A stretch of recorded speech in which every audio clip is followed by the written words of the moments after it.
Estamos de volta.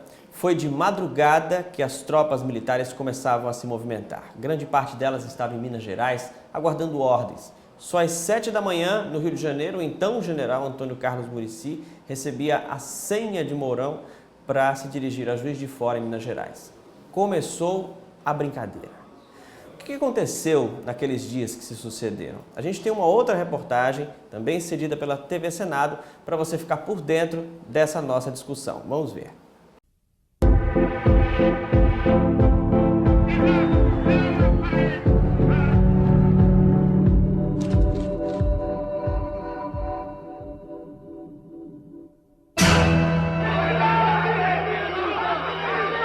De abril, 2h40 da manhã. Senadores e deputados se reúnem no plenário da Câmara para uma sessão convocada às pressas.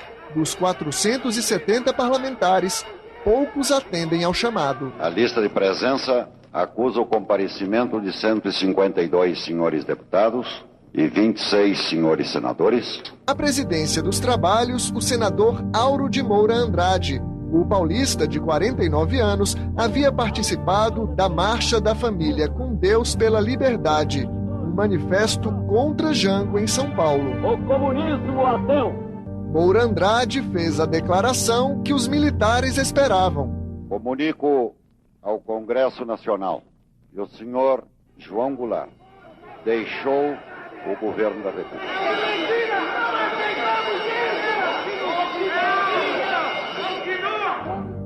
O chefe da Casa Civil, Darcy Ribeiro, mandou um ofício ao presidente do Congresso. O senhor presidente da República incumbiu-me de comunicar a Vossa Excelência que, em virtude dos acontecimentos nacionais das últimas horas, decidiu viajar para o Rio Grande do Sul. Mas o senador Moura Andrade não deu ouvidos. O senhor presidente da República deixou a sede do governo. Abandonou o governo. Assim sendo, declaro vaga a presidência da República.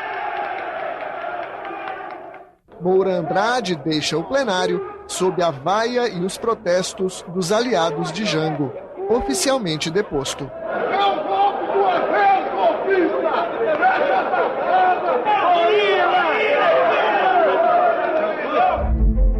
Quase 50 anos depois, o Congresso reconheceu que João Goulart estava no Brasil e anulou aquela sessão. Uma oportunidade, mesmo que simbólica, para que nós possamos fazer com que a verdade prepondere ao longo dos anos.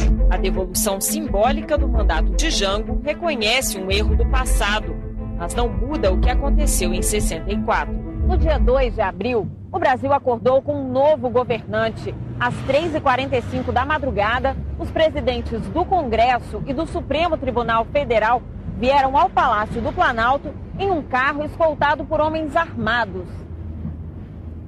Numa rápida cerimônia, deram posse a Ranieri Mazzilli. O deputado era o primeiro na linha da sucessão presidencial. No mesmo dia, o Ministério das Relações Exteriores informou outros países sobre a mudança. À tarde, o presidente dos Estados Unidos, Lyndon Johnson, reconheceu o novo chefe do Executivo brasileiro.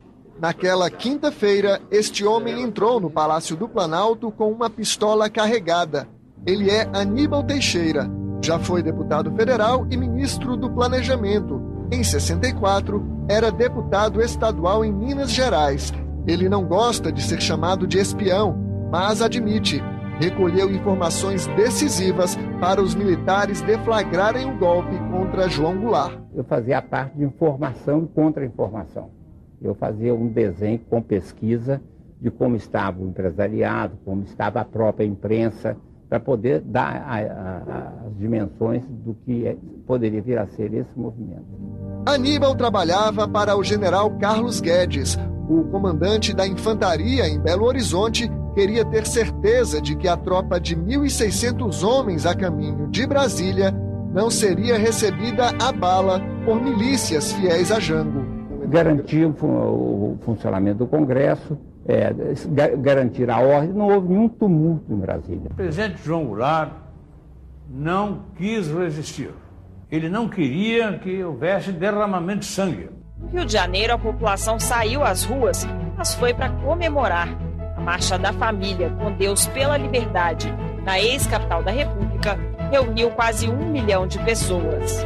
No Congresso, a preocupação de parlamentares contrários ao golpe. Os jornais de hoje já publicam a relação de 40 senhores deputados escolhidos para serem expulsos mediante cassação de mandato. A degola veio uma semana depois, com o ato institucional assinado por uma junta militar. O Comando Supremo da Revolução passou por cima da autoridade do Congresso, cassou 40 deputados e senadores e convocou o parlamento para, no dia seguinte, indicar um novo presidente da República. Na eleição indireta, venceu Humberto de Alencar Castelo Branco, um dos líderes do golpe, e o destino de 79 milhões de brasileiros ficou na mão de um general, eleito por 361 pessoas. Quando Castelo Branco tomou posse, o presidente deposto já tinha se exilado com a família no Uruguai. Lá, João Goulart recebeu a notícia da cassação de seus direitos políticos no primeiro ato institucional. Jango morreu no exílio, sem nunca regressar ao Brasil.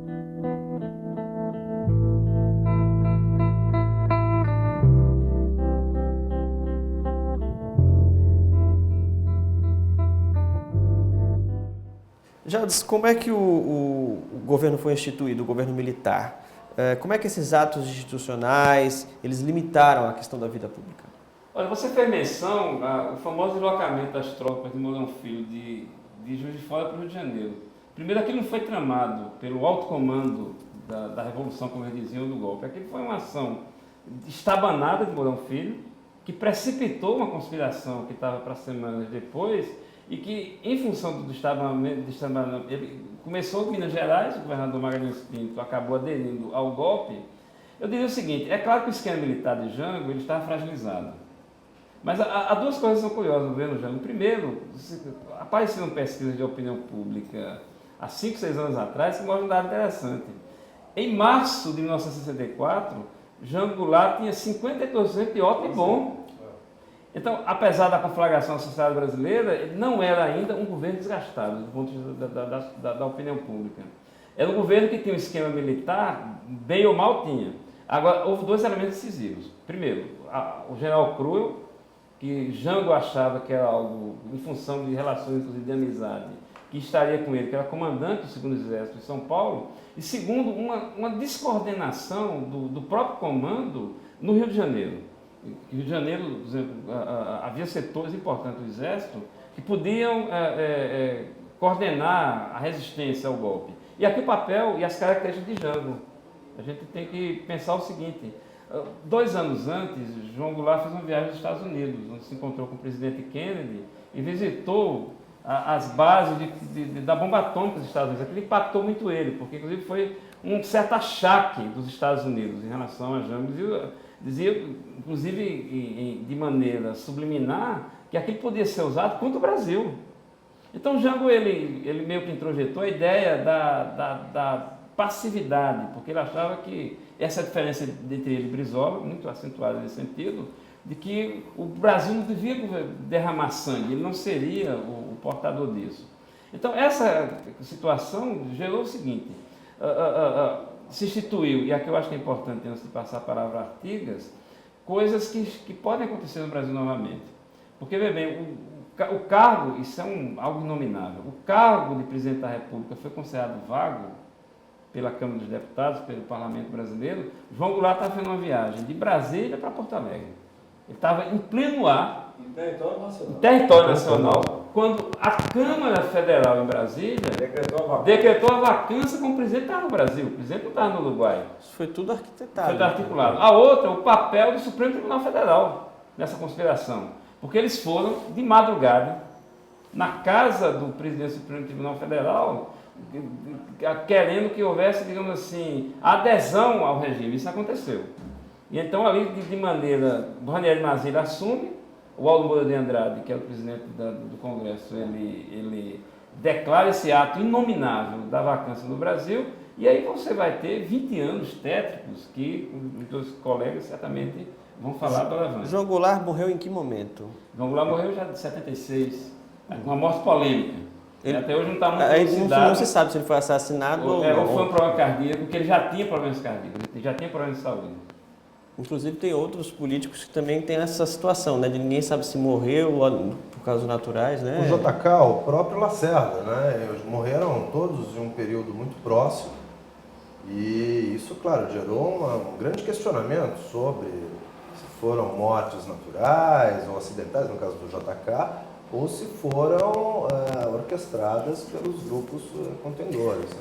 Artica, como é que acontecia a repressão dos movimentos sociais, a censura da imprensa, as manifestações culturais daquela época? Olha, é preciso entender o golpe militar como início de um longo processo com fases diversas. Porque muitas vezes a gente tem a impressão de que o período da ditadura militar é um período homogêneo. Não é. Nós temos pelo menos 2 grupos contendores dentro das Forças Armadas que participaram ativamente durante todo o período da ditadura militar do comando da política nacional. Inicialmente, o golpe proferido por Castelo, ele foi organizado pelos grupos chamados de sorbonistas, ou também de castelistas, né? Que era uma parcela das Forças Armadas ligadas à Escola Superior de Guerra, que tinham uma grande formação militar, foram formados inclusive pelos militares americanos fora do Brasil e tal, que seria a Sorbonne, né, a mais importante escola de formação de intelectuais na França, seria a Sorbonne dos militares, por isso eles eram chamados de sorbanistas. Eles eram mais intelectualizados e acreditavam na possibilidade de uma intervenção militar ser temporária até a restauração de meios que impedissem o avanço daquilo que eles entendiam como mal comunista. Então, logo no discurso do Castelo, quando ele toma posse à frente da junta militar e assume o governo, ele já dá uma indicação de que aquela intervenção seria uma intervenção para preservar a democracia contra o mal do comunismo. E seria uma intervenção circunstancial. Então, sugere um autoritarismo, aquele que outros intérpretes da ciência política chamariam de autoritarismo instrumental. Seria um meio e não um fim em si mesmo. Seria um meio para a restauração das instituições democráticas até as eleições de 1965, que deveriam se proceder. Entretanto, o processo histórico ele é sempre muito dinâmico e, nesse meio tempo, outros grupos militares, especialmente ligados a uma outra parcela dos corpos dirigentes das Forças Armadas, a chamada linha dura, vai ganhar corpo e força dentro das Forças Armadas e vai assumir o poder no lugar de Castelo, dando ensejo aí aos governos da linha dura, o governo de Costa e Silva e o governo de Médici. Aí nós temos um momento de grande aprofundamento do autoritarismo e da ditadura. Pesada. Aí começa para valer a grande repressão. É claro que os atos institucionais já começam com Castelo. Muita gente é caçada, etc. Mas, sem dúvida nenhuma, é com a linha dura. Mas elas eram caçadas por quê?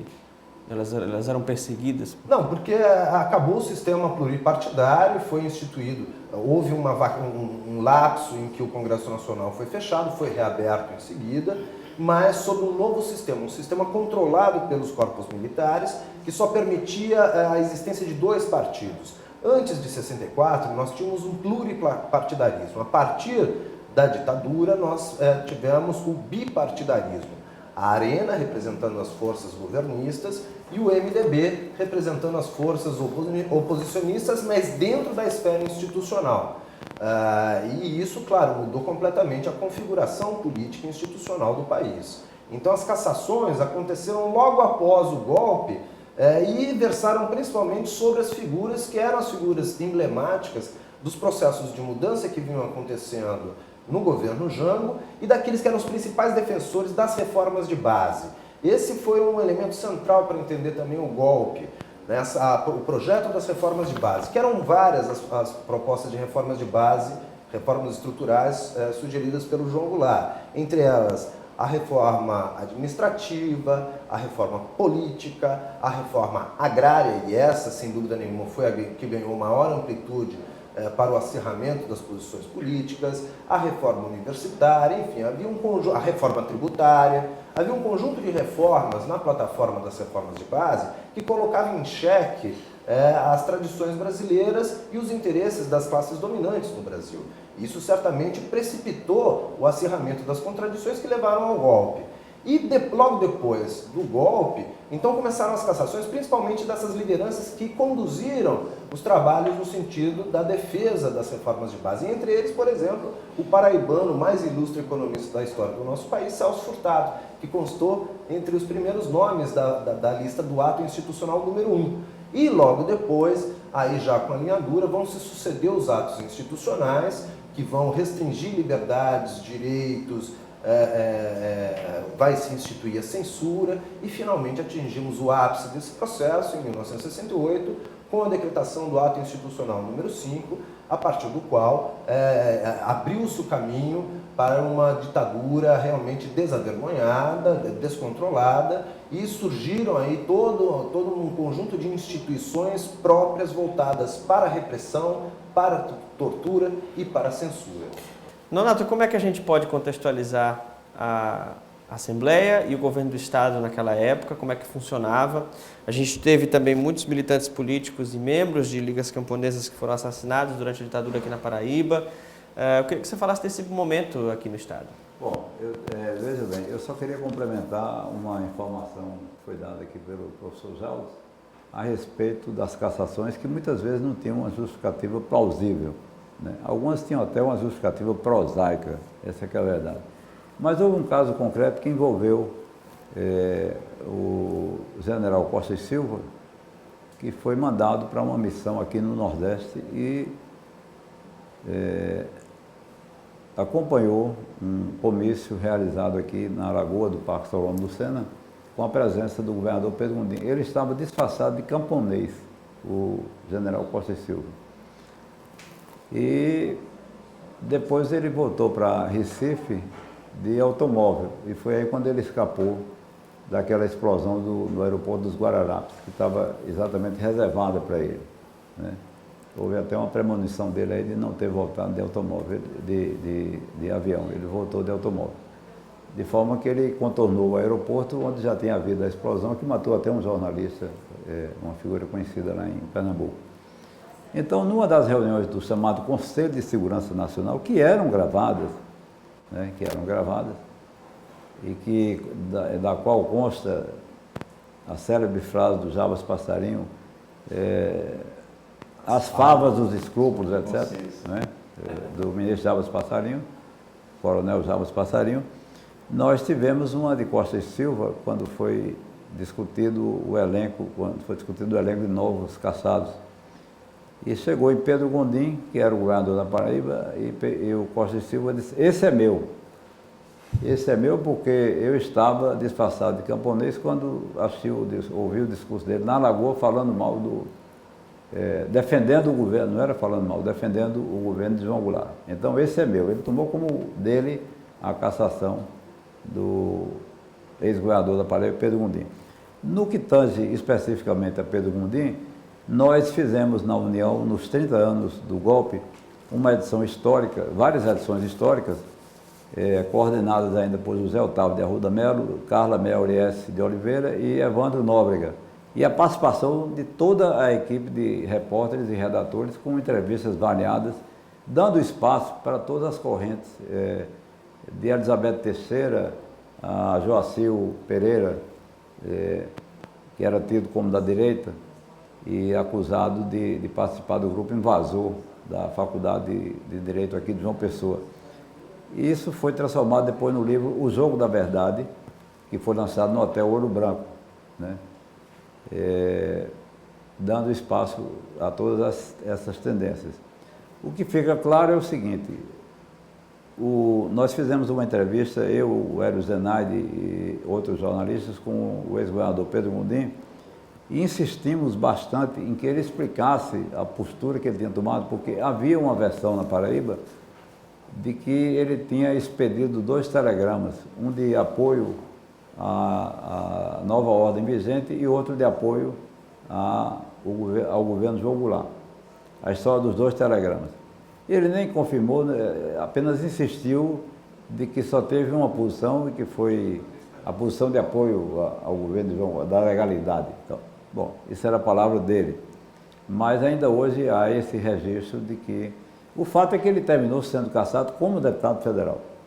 Foi cassado como deputado federal, porque àquela altura não havia critério de cassação e o fundamental para o movimento 64 era eliminar todas as lideranças, o que foi feito em todas as áreas. Aqui na Paraíba houve uma varredura geral na universidade, nos bancários, na Ordem dos Advogados, no Tribunal de Justiça, a cassação de 11 desembargadores, né?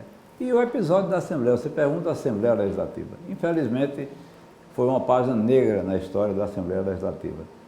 Ela se antecipou aos éditos institucionais, os denominados atos revolucionários, que de revolucionários não tinham nada, né? E o que é que a Assembleia da Paraíba fez sob o comando do já falecido Clóvis Bezerra Cavalcante? A Assembleia cassou integrantes seus, deputados seus. Ela mesmo tomou a iniciativa de cassar. E assim foi feito com alguns parlamentares, a exemplo de Assir Lemos. Não precisava nem ter um argumento plausível para fazer a cassação. Não precisava, porque aí era uma forma de se compor aversões nesse próprio livro, O Jogo da Verdade, de que o comandante do grupamento, inclusive teve um general aqui, foi o general Ednardo W. Mello, famoso depois, famoso torturador, ele sempre negou a peça, mas ele era tido como torturador. E atuou em São Paulo no 2º Exército. Então ele atuou aqui na Paraíba e comandava a guarnição federal, ou, se eu não me engano, o 15RI, e chamou o presidente da Assembleia, o doutor Clóvis, para uma conversa e disse, não, olha, eu quero cabeças. E assim foi feito, foram entregues as cabeças de mão beijada por ato autocrático da mesa da Assembleia Legislativa. Eu tenho esses documentos da cassação que envergonham o parlamento paraibano. A mesma coisa, mutatis mutandis, aconteceu na Câmara de Vereadores da capital. Não poderia ser diferente. Então tivemos o quê? A cassação de vereadores como Antônio Augusto Arrochegas e outros que não eram nem esquerdistas nem comunistas, mas não eram totalmente assimilados pela ordem vigente e entraram no pacote. Então nós assistimos aqui a uma vendetta, a um acerto de contas, de gente que até por não ter voto, nunca tinha alçado ao poder legislativo e aproveitou a oportunidade de um regime de força, dando razão à célebre frase de Pedro Aleixo durante a reunião para discutir a edição do AI-5, em que o Pedro Aleixo disse, olha, eu não tenho medo, não é do AI-5, eu tenho medo do guarda da esquina. E aí perguntaram, por quê, doutor Pedro? Ele disse, porque o guarda da esquina vai se achar autoridade. E assim foi feito. No Brasil, todo mundo era autoridade. Antes da gente passar para o intervalo, eu só queria uma rápida posição de vocês sobre o trabalhador. A Fiesp, por exemplo, tinha escritórios para controlar os trabalhadores que faziam greves, os movimentos sindicais. Os trabalhadores eram prejudicados, né? Tinham várias organizações aí que seguravam tudo na época. Olha, essa é uma pergunta difícil de responder rapidamente, mas eu vou tentar. O bloco que caiu em 64 tinha uma participação ativa dos trabalhadores, porque Getúlio ele fez uma interlocução. O esquema Getúlio-Jango, PTB, é um esquema de mediação. Então, a partir de 64, esse setor é escorraçado. Ele vai para os subterrâneos da luta política, porque até 64 estavam se organizando as centrais sindicais, os movimentos sindicais estatais eram muito fortes, havia uma presença dos trabalhadores no bloco do poder. Isso desaparece em 64. Só vai reaparecer mais tarde, na segunda metade dos anos 70, no fenômeno do, aspas, novo sindicalismo brasileiro, principalmente do ABC paulista, onde aparecem figuras como Lula, Jacobitá, no Rio Grande do Sul, Olívio Dutra e diversos outros setores. O período de 64 até 76 e 77 é um período que se marca por duas coisas. Primeiro, um crescimento da economia importante, o famoso milagre econômico de 70 a 74, artificial. Depois os preços do petróleo dificultaram a reprodução desse regime, que, digamos assim, mas foi ao mesmo tempo um período de arrosto do trabalho, que montou as molas mestras do capitalismo brasileiro, seus impasses, que inclusive estão colocados hoje na ordem do dia, hoje em 2016. Então o trabalho, isso foi um dos motivos do golpe, ele saiu do bloco de poder do Estado brasileiro, ele foi para os subterrâneos. Né? Só complementando o Jaldes, é bom lembrar que o PTB, que era o partido do João Goulart, o Partido Trabalhista Brasileiro, ele foi fundado em 45, ainda durante o Estado Novo, na gestão do Getúlio. Getúlio criou 2 partidos. Criou o PTB, né, pouco antes de ser apiado do governo, em 45. Ele criou o PTB, o Partido Trabalhista Brasileiro, ligado principalmente aos sindicatos, muito atrelados ao governo naquela época, né? Uma vez que os sindicatos comunistas e o anarcossindicalismo já tinham ficado de lado na história brasileira. A ditadura Vargas do Estado Novo deu guarida a um novo sindicalismo muito vinculado com o Estado. E o PTB era a expressão desse apoio popular no meio sindical ao Getúlio, que depois vai se amplificar já no seu segundo governo, que começa em 50 e termina em 54. E no mesmo ano de 45, o mesmo Getúlio Vargas vai criar um outro partido que vai ser o outro lado de uma mesma moeda, que é o PSD, o Partido Social Democrático, que é a aliança que era formada principalmente por alguns representantes das elites tradicionais e principalmente por interventores nos estados, né? Então, na ditadura do Estado Novo, os governadores foram destituídos e foram colocados em seus lugares interventores. Então, da reunião das interventorias com um grupo conservador ligado, em parte, ao setor agrário, se formou o PSD.